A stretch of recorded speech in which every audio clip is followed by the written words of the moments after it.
हाय दोस्तों, C TET ने जो यहाँ पे एडमिट कार्ड है वो अपलोड कर लिया है। आप सभी लोग अपना एडमिट कार्ड जो है डाउनलोड कर लीजिए और अपनी तैयारी को और तेज़ी से बढ़ा दीजिए। इसीलिए आपका एक कदम बढ़ाते हुए मैं यहाँ पर इम्पोर्टेंट क्वेश्चन को लेकर के आया हूँ। आप इन सभी क्वेश्चन को अच्छी तरह से करके जाइएगा, आपको एग्जाम्स में बहुत रिलीफ मिलेगी।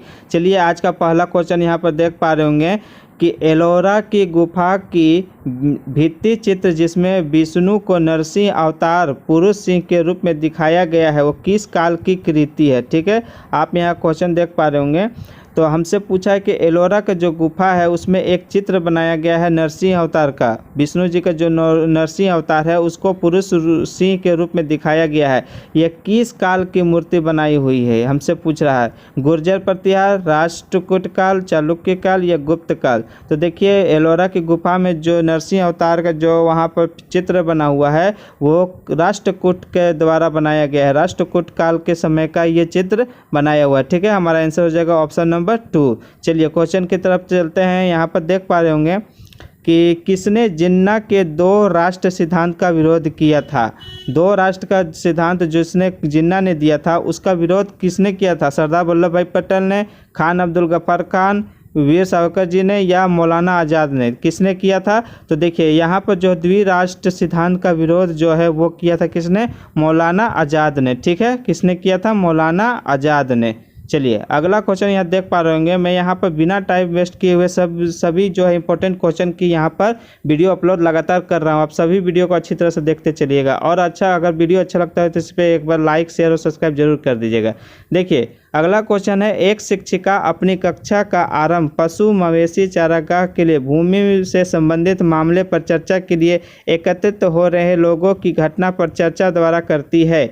इस निम्नलिखित में से किस पर संभावित रूप से चर्चा कर रही है वो? मतलब एक शिक्षिका जो है अपने क्लास में किसके ऊपर? पशु पक्षी चारागाह इन लोगों के ऊपर जो है चर्चा कर रही है। तो वो किस पर चर्चा कर रही है? नगर प्रशासन, पंचायती राज, निचली न्यायालय और आरक्षण। तो देखिए कहीं ना कहीं ये जो है पशु के बाद जो है मवेशी लीग वो कहीं ना कहीं पंचायती राज के बारे में वहाँ पर डिस्कशन किया जा रहा है। जो बच्चों को अपने क्लास में जो स्टूडेंट हैं उनको इससे अवगत कराया जा रहा है। ठीक है, तो हमारा आंसर हो जाएगा ऑप्शन नंबर 2 पंचायती राज। चलिए अगला क्वेश्चन यह देख लेते हैं कि अधिकांश दुर्गम क्षेत्रों में आपदाओं के समय लोगों को बचाने और भोजन, जल, कपड़े, दवाओं को वितरित करने के लिए यातायात का कौन सा साधन बेहद उपयोगी होगा? अगर कोई जो किसी भी देश में जो है वहाँ पर कोई आपदा आ गई, जैसे भूकंप हो या फिर सुनामी हो या फिर कि बाढ़ हो, कोई भी आपदा है उसमें राहत शिविर पहुंचाने के लिए रोटी, दाल, चावल, कच्चा अनाज जो भी है, पका हुआ अनाज, दवा, ये सब जो भी ज़रूरतमंद की चीज़ है उसको पहुंचाने के लिए जो है सबसे अच्छा मार्ग यहाँ पर कौन आपको दिख रहा है? तो सबसे अच्छा मार्ग जो है, जो सरल और सुगम जो हर जगह पहुँच पाए, वो होता है यहाँ पर वायु मार्ग। क्योंकि जल जो है जल मार्ग स्थल में नहीं जा पाएगा, सड़क जो है बहुत सारे टूट जाते हैं, रेल मार्ग हर जगह नहीं पहुंच सकता है, लेकिन वायु मार्ग जो है हर जगह पर पहुंच सकता है, चाहे वो जल हो, स्थल हो या कहीं अधिक ऊंचाई पर चीज़ पर हो। वो वायु मार्ग के द्वारा जो है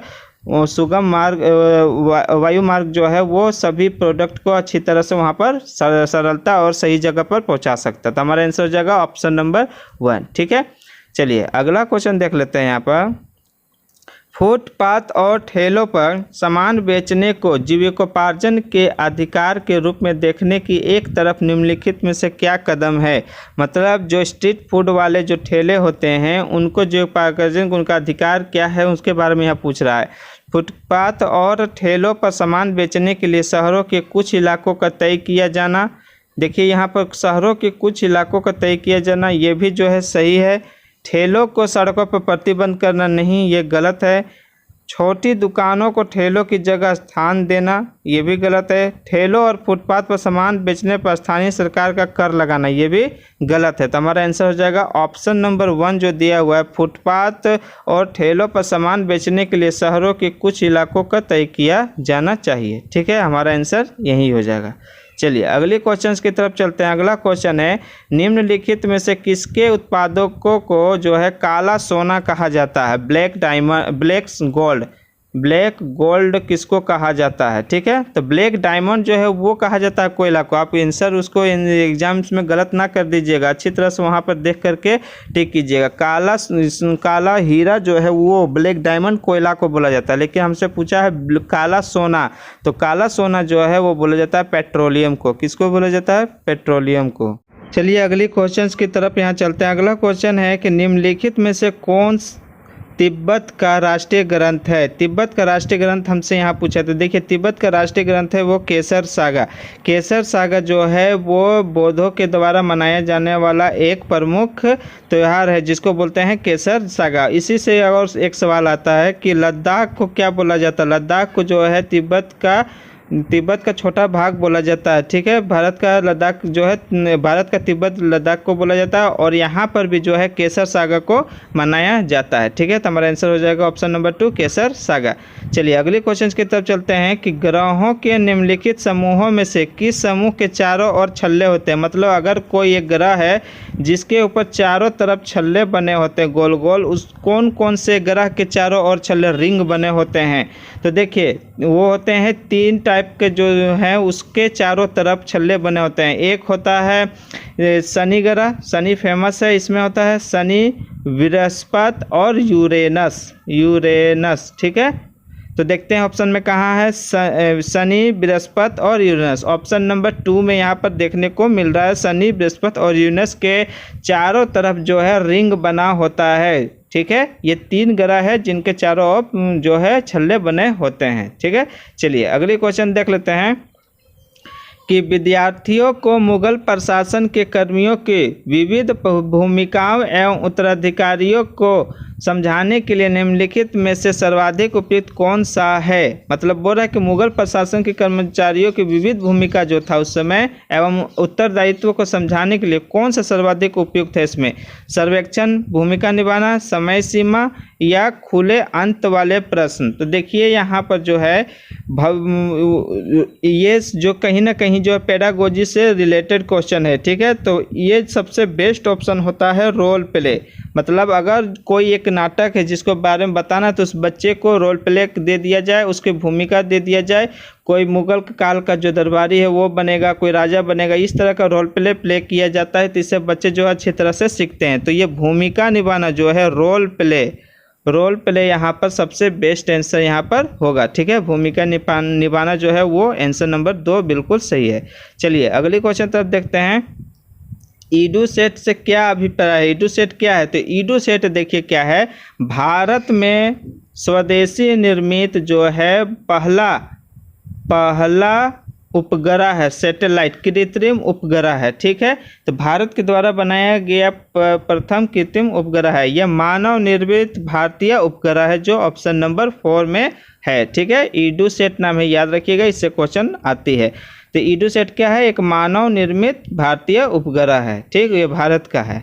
चलिए अगला क्वेश्चन यहाँ पर देख लेते हैं कि पृथ्वी को भू-आब के रूप में क्यों वर्णित किया जाता है? देखिए अर्थ जो हमारा है ये पूरी तरह से गोल नहीं है, इसकी जो दोनों ध्रुव है वो हल्की हल्की चपटी है, इसीलिए जो है इसको बोला जाता है भू-आब, ठीक है। क्या बोला जाता है? भू-आब। तो देख लेते हैं ऑप्शन में कहाँ पर है। पृथ्वी के ध्रुवों के पास थोड़ी चपटी है, जी यही मिल गया हमारा आंसर, पहला में ही मिल गया। हमारा आंसर हो जाएगा पृथ्वी ध्रुवों के पास थोड़ी चपटी होती है, उत्तरी ध्रुव और दक्षिणी ध्रुव के पास हल्की हल्की चपटी होती है, इसीलिए इसको भू-आब कहते हैं, ठीक है। चलिए अगला क्वेश्चन देख लेते हैं। यहाँ विश्व में भारत का सबसे ऊंचा सड़क मार्ग का कौन सा है? तो विश्व में जो है भारत का सबसे ऊंचा जो है सड़क मार्ग है वो है मनाली लेह। कौन है? मनाली लेह जो है सबसे ऊंचा सड़क मार्ग है। हमारा आंसर हो जाएगा ऑप्शन नंबर 2, ठीक है। चलिए ये सब एक एक नंबर क्वेश्चन है जो इंपॉर्टेंट है, डायरेक्टली एग्जाम्स में देखने को मिलती है। अगला क्वेश्चन यहाँ देख पा रहे होंगे कि पृथ्वी से हमें चंद्रमा का केवल एक ही भाग दिखाई पड़ता है।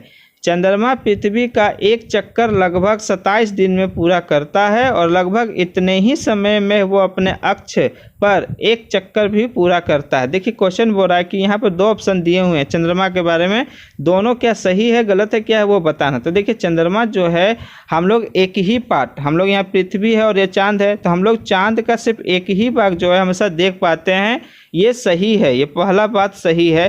क्यों देख पाते एक ही बार? क्योंकि चांद जो है वो अपना जो चक्कर लगाता है वो 27 दिन में लगाता है पृथ्वी के चक्कर, और उतने ही दिन में ये अपने आप को घुराता भी है, घूर्णन भी करता है। इस वजह से जो है हम लोग चांद का सिर्फ एक ही पार्ट देख पाते हैं, जो ऑप्शन नंबर 2 में दिया हुआ है। तो ऑप्शन नंबर 1 और 2 जो है दोनों सही है। ठीक है, तो देखते हैं कहाँ पर दिया हुआ है। तो देखिए ऑप्शन नंबर यहाँ पर देख पा रहे होंगे कि ए और बी दोनों सही है, बी सही की व्याख्या है ए की। ठीक है, ए और बी दोनों सही है परंतु बी नहीं है, ऐसा बात नहीं है। ये जो ऑप्शन होगा ए और बी दोनों सही है, बी सही व्याख्या है ए की। यही हमारा आंसर हो जाएगा ऑप्शन नंबर 1। ठीक है, चलिए अगला क्वेश्चन देख लेते हैं। जातीय समानता को प्रचारित करने के लिए निम्नलिखित में से किसने सत्यशोधक समाज की स्थापना की थी? देखिए सत्यशोधक समाज की स्थापना जो है वो की थी ज्योतिबा राव फूले ने। ज्योतिबा राव फूले ने किया था। ठीक है, तो ज्योतिबा राव फूले ने सत्यशोधक समाज की स्थापना किया था, जो ऑप्शन नंबर 1 में है, 4 में है।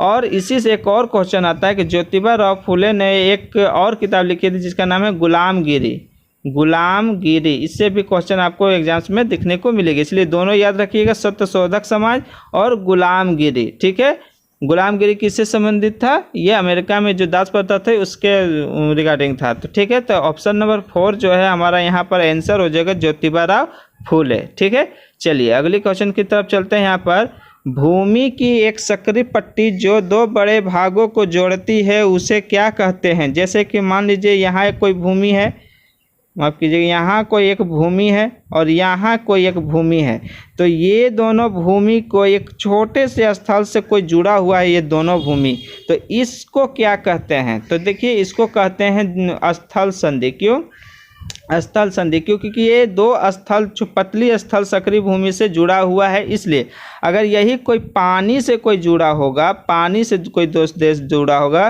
तो इसको बोलते हैं, क्या बोलते हैं? इसको जल संधि बोलते हैं। जैसे पाक जल संधि सुने होंगे भारत और श्रीलंका के बीच, तो वही बोलते हैं उसको जल संधि। जब कोई 2 जगह पानी से जुड़ा हो तो जल संधि, जब कोई जो 2 जगह स्थल से जुड़ा हो तो उसको बोलते हैं स्थल संधि। ठीक है, तो हमसे क्या यहाँ पूछा कि भूमि की एक सरकरी पट्टी जो 2 भूखंडों को जोड़ती है उसको क्या कहते हैं? जो भूखंडों को जोड़ती है उसको बोलते हैं भूसंधि, मतलब स्थल संधि। ठीक, स्थल संधि। ठीक, अगर जल से जुड़ा होता तो जल संधि होता, लेकिन हमसे यहाँ पूछा था भूखंडों से, तो हमारा आंसर हो जाएगा ऑप्शन नंबर 1 भूसंधि। ठीक है, ठीक है दोस्तों, आज के ये आखिरी क्वेश्चन थी। आपको वीडियो कैसा लगा जरूर से ज़रूर बताइएगा। आपका एक लाइक, कमेंट और जो सब्सक्राइब है इससे मुझसे मोटिवेट मिलता है, जिससे मैं और भी ज़्यादा से ज़्यादा वीडियो आपके लिए ला सकूं। आपके पास मात्र 2 दिन और बचे हुए हैं, आप जितना ज़्यादा हो सके प्रैक्टिस कर लीजिए, क्योंकि मेरा यहाँ पर प्लेलिस्ट में जाइएगा तो आपको 10 ईयर्स बैक का सीटेट का जितने भी इंपॉर्टेंट क्वेश्चन है वो कराया हुआ है। सभी वीडियो जा करके वॉच कर लीजिए, आपको एग्जाम्स में इससे जो है लाभ देखने को मिलेगी। ठीक है, चलिए मिलते हैं अगली वीडियो में एक और नई वीडियो में। तब तक के लिए थैंक यू, धन्यवाद।